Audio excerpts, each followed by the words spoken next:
Okay, here we are, and I'm recording. So I've got two people here live from Government Canyon and me in my living room. Anyway, Ann Ludwig and Vicki Allen, correct? Okay. Because I know on Facebook you use a different name. And so it's like, Yeah, oh, that's interesting. yeah, I know. I was like, okay, I don't know if you're like, trying to be secret. Anyway, so yeah, so you guys just ran out at Government Canyon. How many miles did y'all do? What'd you get? I did 6. Oh, I did good. almost 9. Ooh, you overachiever.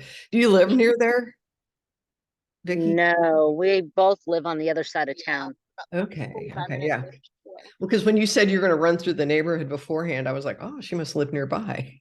No, but it's a really quiet new neighborhood, so it's pretty to run around, and they decorate it really cute in the holidays.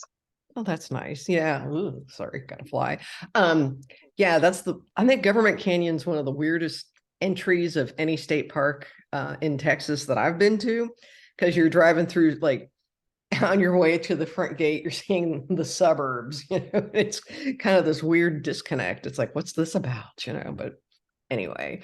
Um, so yeah, so you two just came off of quite an attempt adventure, Cocodona. So let's talk about, first of all, I'd like to know, I mean, Anna and I have talked before, but that's okay. You get an extra credit. So A um plus. yeah, Yeah. exactly. No, I love it. I mean, yeah, I mean, I don't mind re-interviewing people, but I'm trying to avoid that. But this is different. So, Right. you're my first special person that way. So anyway, um, so what on earth would make someone decide to do 250 miles? Um, yeah, it just seems like who, and have either of you done 100 before? Mm, Sorta. sort of, yeah, okay. Okay, Vicky so has for sure. okay, which one did you do? The snowdrop, Oh, you did Snowdrop. Okay. God. Jack's Jam. Oh man, God love you. I tried that and it just did not happen. Oh, did you do it? God, what's the word? The Virtually. Okay. we did it Okay. New Year's virtually together, Ann and I, to prepare for Cocodona. It's hard enough to do that race, even if you're there, and to try to do that thing virtually just seems crazy. It was a little fun to navigate through. Yeah.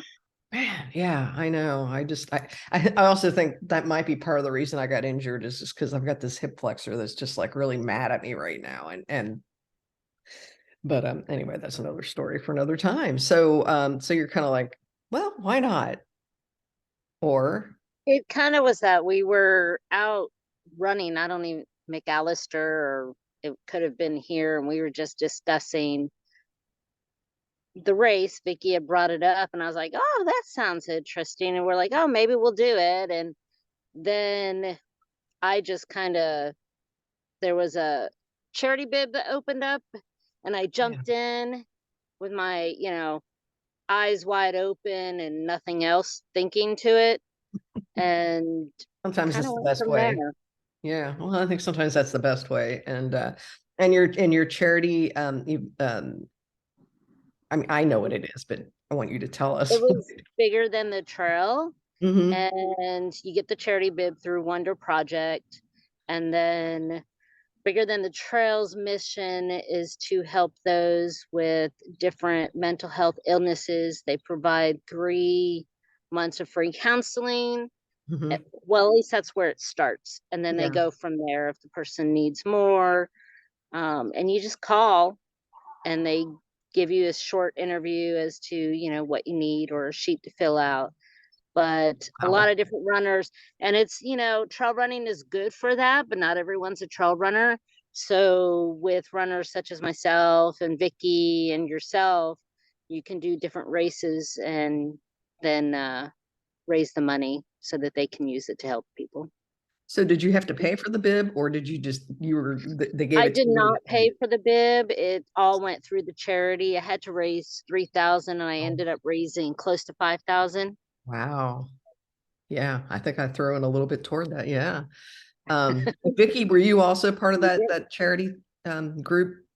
No, by the time I kind of caught wind of it, it went through and was already closed out. So I did have to buy my way in, and then Ooh, how much was yeah, it? I think it was 1800 when I got in. Oof.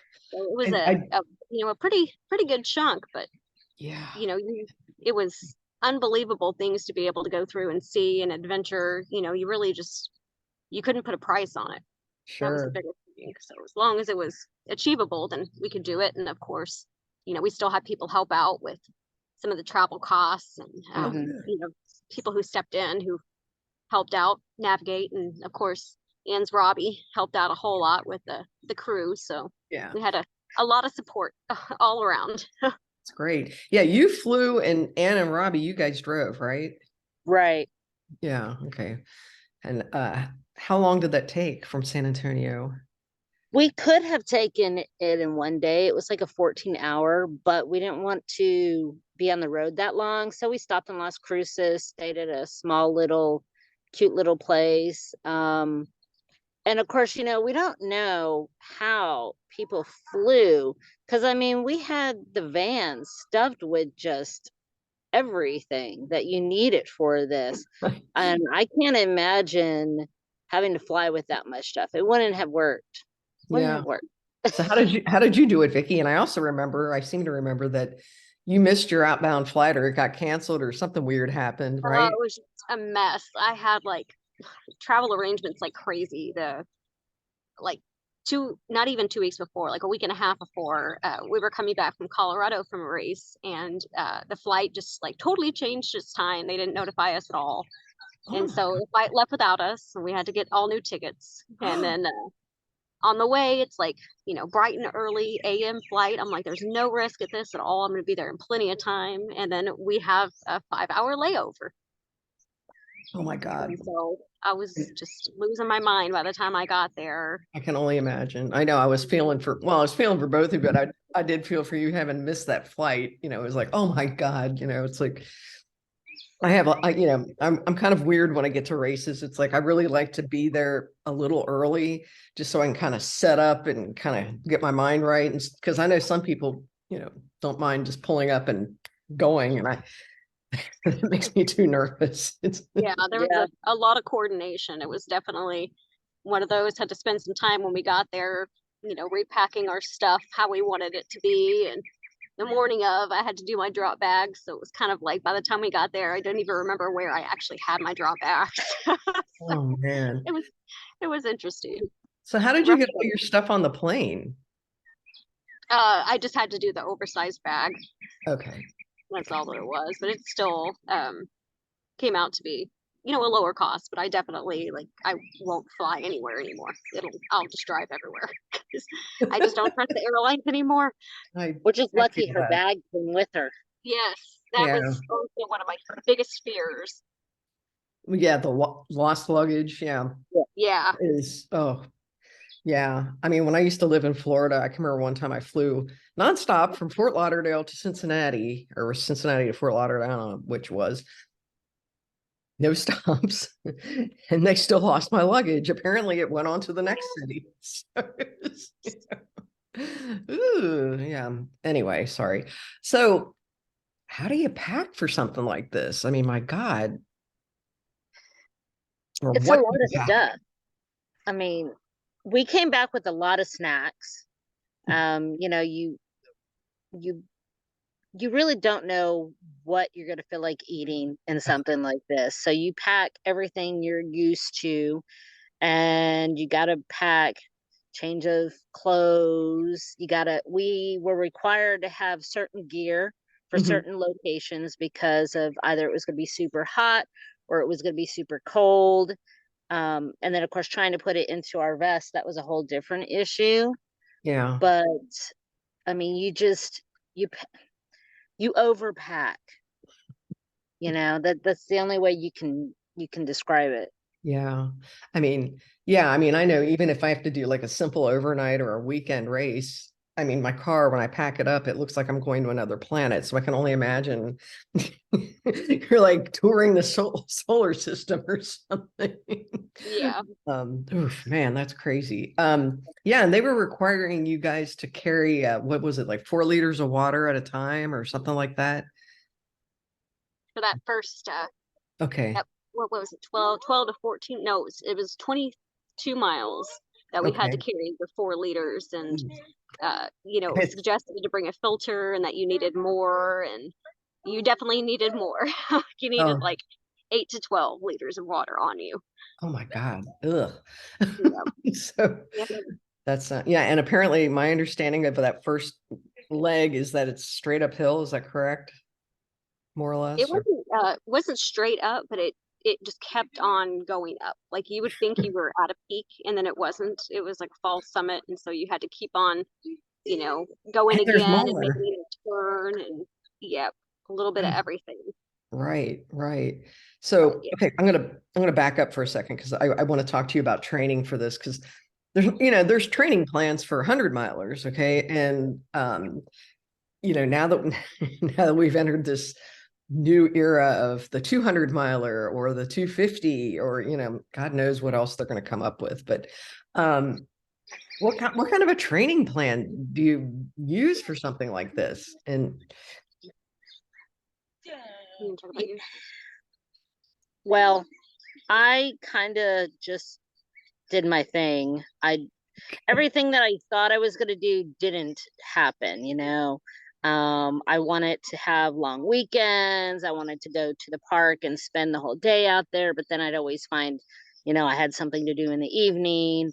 So it didn't, I think there should have been more training on my part. Let me first say that. okay, So, yeah. Uh, and, how do you prep for something? It's just like you never know how the race is going to go either. So ideally there should have been weekend, like 100-mile runs where I took the whole weekend off, started on Friday or even Saturday morning and just ran for 24 hours. mhm. That's probably what you need. There needs to be elevation for something like this, which is really tough in Texas, or at least where we're at here. No, it's better than the Um, valley. Yeah. yeah, that's a good point. Trust me on that. but yeah, I Right. mean, how do you, yeah, I just, yeah. Ugh. So Vicki had a plan. yeah. Yeah, uh had a lot of hiking inside of mine. I'm lucky enough to be on Team Ninja, so I have Tommy Gulch as my coach. Okay. He's been there for Jackalope Jam and everything for me, and Oh, so okay. that helped out a lot. Mm-hmm. Um, we also have Andrew, who he went through and finished the Cocodona, and Nick kind of on that same team. So they did a wonderful job. But lots of hiking. Same idea. It was kind of hard to get out to where we really needed to be, out to Bandera more often than anything else. Mm-hmm. But it was about getting the climbing in, but it was definitely a lot more different. I was kind of interested to see what the hiking was going to really roll out to be. And the hiking and the time on the feet were definitely the right way to go, because Mm-hmm. running it just wasn't an option. No. It wasn't. The whole thing was like, be patient, take your time. It's going to be way slower than you really think that it's going to be. And that was Yeah. pretty much the moral of the race. Yeah. My hat's off to you guys. I mean, really, I wouldn't even think about trying this. So, I mean, yeah, I mean, because I wouldn't even know where to begin in terms of training or anything like that. I mean, yeah, Bandera makes sense. So does Camp Eagle, those kinds of places, where it's just heinous rocks and stuff, but I'm sure it's probably nowhere even close to what that is out there. Am I right? Yeah, we tried to get out to Eisenhower as much as possible, Oh but I yeah, mean, that's a good one. you're pretty familiar with the hill country, and even today, like those rocks normally I'll kind of like slowly skirt across them, and today I'm like, they're nothing. I'm just gonna roll over them, because now, because of Cocodona, it's like, no, that's not scary anymore. Let's Yeah. move. That's amazing. See, that's so cool. I love that. Yeah. So, um, yeah, no, I really, really like that. It makes a lot of sense. I mean, yeah, I still haven't gotten used to rocks, and I've lived here 6 years. You can't trust them all the time. No, my niece will tell you that. Yes. Yeah. Yeah, it's crazy. So, um, let's get to the start line. So what was, I mean, this must have been just, I mean, again, I saw a lot of your social media posts and whatnot, but this just looks like, well, I mean, I met the guys from Arva, how do you say that the company's name? Arvapia. Arvapia, that's it. Yeah, I met them at Bandera. And they're kind of hippie like, I guess. That's the best way I can describe them, No. So what's the scene like at the start line and packet pickup? I mean, what do people look like? Do they all look like, hardcore badass runners, or do you see regular people? I felt like everyone came in different shapes and sizes. I mean, you had those that you could definitely look at and say, oh, she's a badass, or Mhm. he's gonna kill this thing. Yeah. But once again, you can't, underestimate 250 miles and what your body's gonna be like out there. So everyone's pretty excited, nervous. Um, you think you're overdressed, but you're probably not because you're gearing up for the sun to come Mm. out. People are chatting, they're hugging each other, they're hugging their loved ones, they're rechecking and double checking, and you have a plan to stay together, and then you lose each other. That sounds about right. Yeah. There's definitely a lot more of like, it was runners who we really, looked up to and, have seen and watched. And, they're the ones who kind of have inspired us to take on a lot of the races that we've done. So it was more not like paying attention to people's body styles or what they could do, but it was more of like, we're on the same towing starting line with those people. And like Right. the energy was just, it was really good. Everything was positive. There wasn't like, anybody who was like really antsy or, really freaking out about anything. It was kind of like a solemn Mm. adventure that we were Yeah. all just ready to go on. It was just kind of quiet and still, but Like we were happy. just as cool as the cool kids. Yeah. Well, exactly. And I think that's what I love about trail running. And that reminded me of why I love trail running is it's egalitarian. It's sort of like, I remember reading about Jim Walmsley, for instance, getting lost at, Western states the first time. And I saw him come in at Bandera when he won. And I was like, whoa, and yeah. And I mean, so it's like anything can happen to those, badass looking runners. But yeah, I just wondered about that, and not to make that seem like a slight or anything like that. I mean, and Oh again, no. I think it's cool that they don't put people in corrals or anything like that. And, you know, I just think that Yeah, makes so it. really everybody spread out pretty fast. It was definitely, groups before too long to where it was like, 4 or 5 people would be together and then that's it. So it seems like there was a lot, at the start line, but it really wasn't that many people. We were Yeah. all pretty spread out from each other and would just group up to pull each other. I think it was a total of 200 people. Okay. Yeah. I was going to ask that. Yeah. Wow. There were only 49 women. That Really? was Yeah. it. Yeah. Ooh. So that means 151 men. Yeah. Yeah. Yep. I can't do math, so I'm sitting there going, this is an easy one. I think I can do this. Very cool. So how did it feel, taking off? I mean, I know trail races, when you start, yeah, you've got your fast packers, you got the people with their poles, who are starting off hiking and whatnot. Did you two plan to stay together the whole time, or did it just sort of, you kind of made a gentlewoman's agreement? It's like, okay, we're gonna have to be on our own or do our own race, or Kind of a little bit of both. I think we planned on staying together a little longer than what it was, but it was so dark and there were so many people and it was single track at the Yeah. start oh, that it was literally like not even a quarter of the mile. And I look back and I think that she's right by me, but we're not together anymore. So oh, we kind of wait and both of us are kind of, I think, trying to find each other again and it just didn't happen. And before we know it, there's a big water crossing and there was a oh. lot that happened at the water crossing. Yeah. So it What was was like, going on oh, there? one person fell. You had to kind of like really be careful because it was really like algae. Oh So God, slippery. Yeah. you could slip easy, and then it was like a beach walk up to it. So there was a bunch of sand, and you had to get all that out of your shoes and Yeah. make sure your feet were okay because Yeah. you're about to be, going into some climbing. Right. Oh my God. Yeah. I didn't realize there's an early water crossing. Yeah. Those are always, 2 miles in. 2 miles, yeah. oh man. Yeah. I mean, I kind of get nervous at the one out at Government Canyon by the dinosaur tracks. I'm always Yeah, yeah. Well, really this was navigating. it was a little bit higher and a little bit wider. Yeah. Yeah, It sure. was like a little Texas river. Yeah. Oh God. Yeah. That's scary. Yeah, I remember one time at a summer race, I think it was Pedernales. I slipped on a rock and fell in the water. Actually, it felt good. Yeah.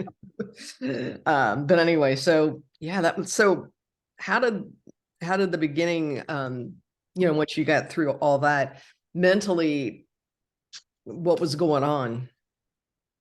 Just kind of, I've got this, I'm just going to keep trucking, or I did you was just start gonna having, keep trucking. I was just gonna keep on moving, one foot in front of the other. Wasn't gonna rush it because for myself, I'm usually the back of the packer anyway.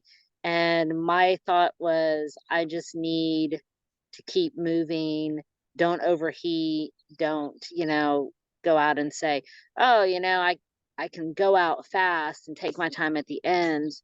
You can't do that in something like this. So not if you're smart. yeah. Yeah, it was like, ugh, like, can't imagine. So were you guys listening to music or anything, or do you just kind of, I didn't have anything going. yeah, I was just listening to around it because you're talking in a place I have no idea. I've never been to. I don't know what kind of wildlife that's going to be out there. I knew snakes and that was about it. it's bad But I enough. didn't see any. Well, I did see one, but Vicki, what about you? Yeah, I listen to music because it helps go through and kind of calm me down when I Yeah. hear a lot of people kind of wrestling or hear myself heavy breathing, which definitely was the case, because the altitude changed. So it took a minute to get the breathing kind of under control, and I can so that imagine. was kind of fun. And my pacing was obviously off, knowing, okay, well, this isn't going to be a runnable area; it's going to be more of a Hike. fast hiking possibly. Yeah. So that itself kind of slowed it down, made it to where, I really needed to concentrate on the 1 mile at a time situation versus going through because I was going to just break it up into marathons. Hmm. And then it's like, no, that went out the boat. And it's like, okay, this is going to be a mile by mile to every 8 station situation. That sounds about right. But I mean, I can also understand wanting to break it down and, I mean, because mentally you've got to do something, Yeah, it's right. like, I think for everybody, it was like trying to go, okay, you have 200 and X miles left. That went out the window after like, the first 5 miles, everybody says they dropped that mentality and just kept going. oh, yeah, yeah. I mean, what else are you going to do? Um, so Anne, I know you weren't, I think there were people behind you as I recall, because I was tracking you. There were people behind me for a little while. Yeah. Well, that's always a good feeling, because you're like, okay, at least there's that, or you're like, I'm gonna beat the lady in blue or whatever. Right. I mean, in a race like this, it's probably stupid to even think that way. But so where did you start getting into trouble or So, yeah. I never really felt like I was in trouble. Let's put Okay. it that way. Okay. Um, so the sweepers came into mile 11 aid station Uh-huh. and were with a guy, and I was like, oh no, no, no, I'm getting out of here, right? Because Yeah. I felt like I had plenty of time. And then they ended up catching up to me because I was stopping to catch my breath because my heart rate kept, going up into 170. And Oh. I was just like, I had to catch my breath. And I'm like, okay, this just doesn't make sense. So Mhm. they caught up to me and I said, hey, what happened to the other guy? And they said, well, two things. We pulled him because he wasn't going fast enough and he did not have the required water. I Oh, don't know how many times we were told to make sure we had the required water. He didn't have it. There's a bug on me. So yeah, they pulled him. And I said, am I going that slow? They go, no, no, no. We start with you guys. You have plenty of time. good. Well, we were, we kept climbing and I was just struggling with that heart rate and I would have to stop to get it under control.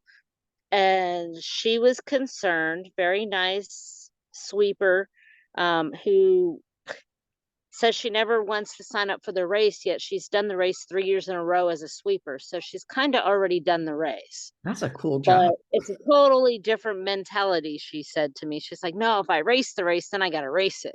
This, I Right. just take my time. So she was kind of concerned about the heart rate and that I was having to stop and slow down. And she said, at this rate, you're probably not going to make the cutoff because you're having to continuously slow down. You're having to get it under control. She called the medic team because she was really worried about it being in 170 and, I'd get it under control and then I'd start climbing. Hmm. So they said they didn't want to evac me out. They were concerned because literally where we were headed, you had to mule water in. Oh, wow. So it wasn't going to be easy if something happened. And the medic and the sweepers decided that it was best that they turn me around and bring me back to aid station 11 and have the medics, check my blood pressure and all that. So that was my end. But I told them, I said, well, I'm making sure that everyone knows I didn't quit, that you pulled me. And she was like, not a Important. problem. No, I think that's really important. Yeah, because so how was your was it just the altitude that was, creating havoc for your I'm heart rate and guessing it whatnot? was so I researched it a little bit and I have an appointment with my cardiologist. Cool. I have an arrhythmia kind of thing, but it never really bothers me when I run. But Googling it talks about how sometimes arrhythmia and elevation don't go together, that you might not want to do strenuous activity in elevation. Mhm. So I don't know. I mean, as the week went along, the heart rate got better. Good. So I'm assuming I just, you know, if I ever decide to do something like this again, maybe take an extended vacation and get there sooner. Maybe I can, you know, acclimate better. I don't know. Yeah, no, that makes a lot of sense. Good That does. things. So, yeah, well, But Vicky, what about, yeah, so I'm sorry, I didn't mean to you're cut you good. off. So, oh, yeah, well, so how did your day go? I mean, I Yeah, realize. well, with going slower, I ended up having just nutrition issues. I Mm. have that celiac, so when it Oh, decides it wants to not play well, it makes it to where I just can't keep anything down. And so I was trying to be really smart about what I ate, and it just wasn't happening. So pretty much after mile 11, I realized I'm in trouble because this is taking a lot longer and food's not mm, staying down, and I don't know what I'm going to do at this point. And at that point, was when we were having to carry all the water, and same idea. I was having to kind of like stop, get sick, sit for a minute, calm down, get back up, and find little bitty pieces of shade and little bitty corners that we could. One of the girls that was kind of just staying with me, luckily she was an emergency EMT, mhm. so thank goodness she was able to get you, because like Anne was saying, you had to get to an aid station and it wasn't like 2 miles or 4 miles away. You had to go 8 miles Ugh, or further to get to yeah, the next one to even make a decision. And right. so she was able to kind of get it to where I could kind of push through a little bit more. But the aid station that I ended up getting to, I was really close to not being able to make a cutoff. And because of the timing being so off, Mm. like Anne was saying, it's hard to pack the bags. And one of the things I'm like, oh, I don't need it, is pants. I was like, I've got Oh, my heavier shirt. I'm going to be fine. I don't need to cram the pants in there because it's going to be daylight still by the time I get there. No problem. So of course it wasn't, and I was already getting really, really cold. So at that point, I had gone like 11 hours without being able to eat anything, and hydration was all off. yeah. The travel, I had no, backed up stored food because I really couldn't eat anything that was in the airport other than like chips. So that made it a lot harder to go through and be able to balance back out. So I ended up kind of getting a little early stages of rhabdo. Oh, So it was kind of on both of our sides. We kind of played a dangerous game with our bodies, and yeah, after we got back, it it it's taken us longer to recover. We're definitely still feeling issues from it still. really? Wow. Yeah. And rhabdo, that's I've heard of this. Tell me about what that is. Yeah, so it's pretty much your muscles are trying to go through and break down, and then your liver's trying to not function anymore. Oh, okay. So it can be pretty dangerous on both ends. It's like playing that fine line with heat exhaustion, too. Right. Yeah. I think I have seen people with that at some of those summer races. And so, but I just wasn't real clear on what that is, or how you've got it if you do, and that kind of thing. So how did you feel when you got to that aid station and you knew you had to drop? I mean, was it a sense of relief, or was it sadness? I mean, what did you feel? A little bit of both. Mm. At that time, my phone also was almost dead, and my music was dead. Everything was pretty much dead. And so I kind of had to go through and be like, all right, I can't really get to them. I have no service, so I can't really call them. So I'm pretty much just here, and that's all I can go through and do. So it was more of, I had another girl who was with me who was in really, really bad shape. So it was kind of a watch her, make sure she was okay, try to get her what she needed, try to take care of myself, and Mhm. then just wait until we were able to get picked up. And so luckily they had blankets and a fire, and so was able to kind of warm up. And then as soon as kind of they got to us, it was, I don't know, maybe 1 or 2 in the morning by the time I Wow. got to Ann and them. And we kept asking, do you know where little girl? She's a little girl. I kept calling her little girl. I know she's not a girl, but she's just little. I said, I'm looking for my friend. Do you know where she's at? Because I was checking in with the aid station, wanted to make sure because, like she said, her phone service, wasn't working. That was another thing. I mean, phone service was shoddy. I mean, even for me, when Robbie had no idea what was going on, he was asking. He was at a place where they kept him, and they're like, I don't understand, you're not allowed to DNF in the middle of the course. And she'd already checked point, and they're saying she's DNF. I don't understand. And so even the medics trying to get people to know that, hey, your people are okay.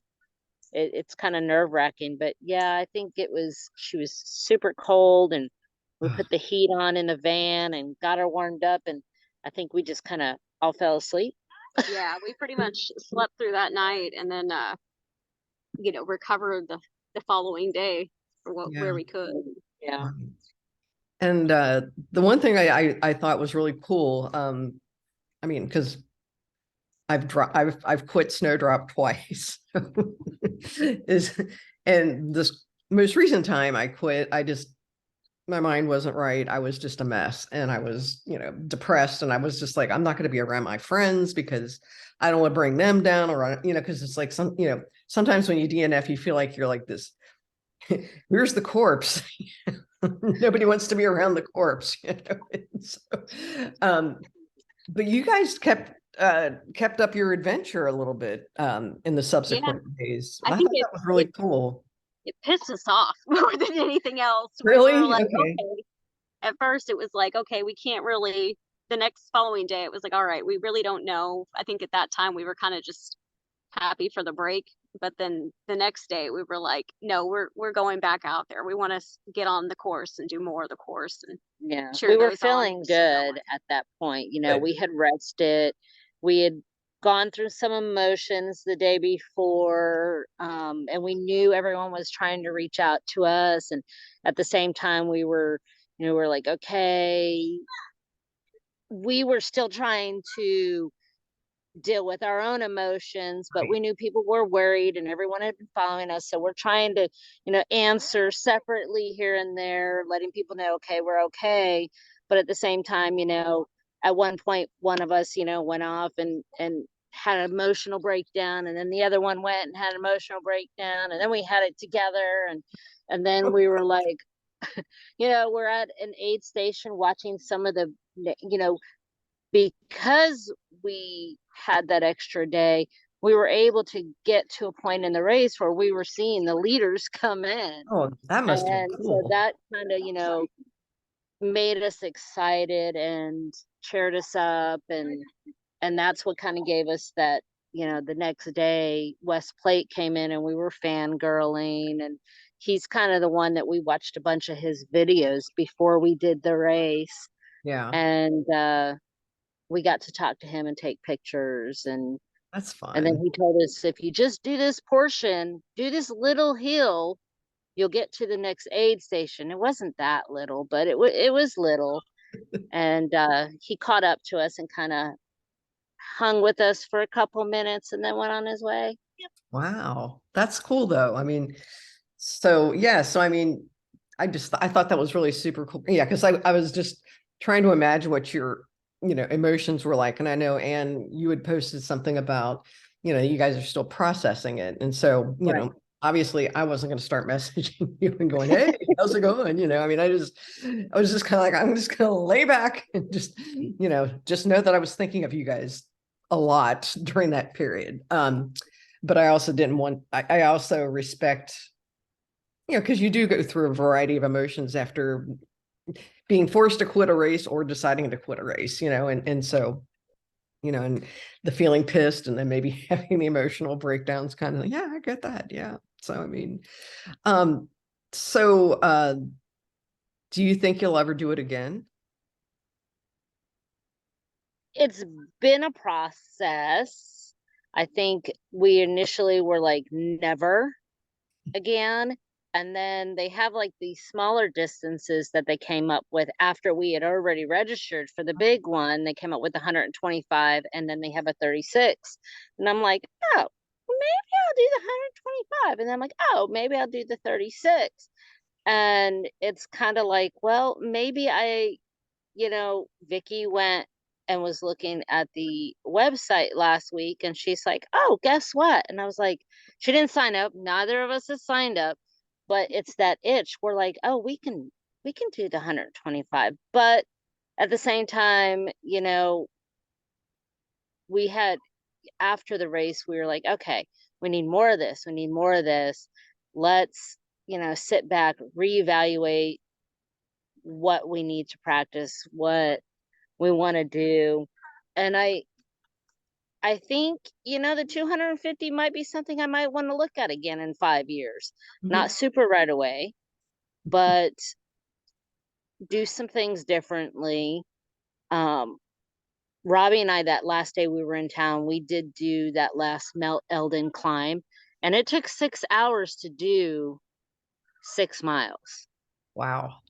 Wow. because that was a climb and there was snow and I fell in the snow, and it was, but that's part of the 36 mile. And I was like, that's a little simpler. Go out there, do the 36, see how that feels. Then That's maybe the following year, do the 125. build up. But I need more 100 milers under my belt. Yeah, I could For see me, that. at least, that's my thought. Do a little bit more stuff local, figure out the elevation thing, and go Mhm. from there. Yeah, and probably practice with those packs and stuff like that. I mean, I don't know. That's what I'm guessing. Yeah, Not A a big. bigger I pack. already bought a bigger pack and started training with it because I was like, I'm never going to be unprepared like that again. Like, I'm going to have my pants on me at all times. That makes sense. So, Vicky, what are your thoughts about this? Yeah, I mean, it's definitely like Jamil and his friend have just they've made a beautiful course. Everything out there is just absolutely It gorgeous. looked amazing. And Yeah.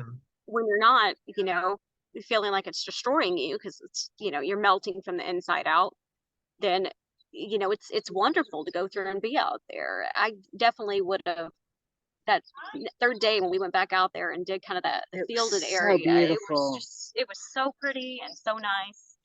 But it was even still, a little bit of a struggle because it's still at elevation. So you're still breathing and it's still hot and still not a lot of shade. So I mean, their mountains are mountains, and the only way that we could explain it was you go to our hill country, and it's our hill country times 10. You know, Okay. it's continuous. You know, that's the only thing you could think of. And now, you know, Robbie and I were driving home, and I was like, he's like, hey, babe, go run that mountain. I said, fine, no problem. I can do that now. You know, because you see the hill country and you're like, oh, yeah, it's just a hike now because I don't plan on doing 250 miles of hill country. Yeah. No, no. Like Well, Rocky Horror, that the 50K is like 2,200 feet in climbing to do that 50K there, I and wouldn't. then it was 10,000 to do the 50K, Yeah. there. So it was just like, you really have to have that climbing. And like Ann was saying, there's a lot of people who had already done, part of like the Triple Crown races. They'd either done Moab or done, ones that were 200s. And on the questionnaire it asks, have you done 100 before? And you have to have said yes, because if you hadn't, even on a multi-day, then they wouldn't let you race it, because they know darn well you've got to be able to get yourself out of that trouble to that next aid station. So Yeah. it's definitely, not a race to walk into unwillingly. You gotta really, be committed. Your mind has to be right and everything. And that's Yeah. another focus that I have to work on, is mental strength. Yeah. I think that's more than half of it, to be honest. Yeah. I mean, speaking from my own experience from the last year, Your mind gets so crazy you can't think. You pretty much have two choices. You want to stop, or you want to keep going, and everything in you says stop. You got to be strong enough to keep going through it. Right, right. So, I was going to ask you one more thing, and now all of a sudden my brain has just kind of gone, hey. Oh, and I know we're coming up on time here too. Vicki, okay, is there anything else before I wrap this up? Is there anything else you guys would like to throw in? Again, my hat is off to both of you for attempting this. And I think also, this is what I was going to say, is that I think also with this kind of an outcome of a race, you always learn something, and it definitely sounds like you both learned a lot. And so, I mean, it's hard to anticipate what, you might think, oh yeah, I kind of know what that might feel like, but it's a completely different thing when you're in the middle of it, and you're like, oh wow, this isn't exactly what I thought. So and I think that's good. I mean, I think that's a very positive thing, and it sounds like you both have learned some valuable lessons or whatever. But Oh yeah, we learned a Yeah. whole lot. And just the experience of being out there with people we could get tips from, and different ways of thinking on different stuff was just, you couldn't replace it. So it was pretty amazing. that's great. That's great. All right. Is there anything you would like to add that I haven't really asked you about, or that you feel like we need to know? I've tried to cover it. No, I think that the biggest take anyone should have from our experience is do it. If there's something you want to do, just grab it by the horns and do it. Because if you keep sitting back and you say, I'm not ready, I'm not ready, you're not going to know for sure if you are or you aren't. Mhm. We thought a year of training was going to be enough, but so did several other people that went out there and did the race. People who had done bigger and longer distances than us, and they had to stop. So just sign up and do it for the adventure, at Mhm. least. And you learn and you sign up again. That's the Exactly. biggest thing. Like, as long as you keep on going back to it, then it's still worth chasing it. Oh yeah. No, I think that's a very apt description or philosophy about that. So cool. All right, hang loose real quick. Thank you, ladies. And I am going to stop recording.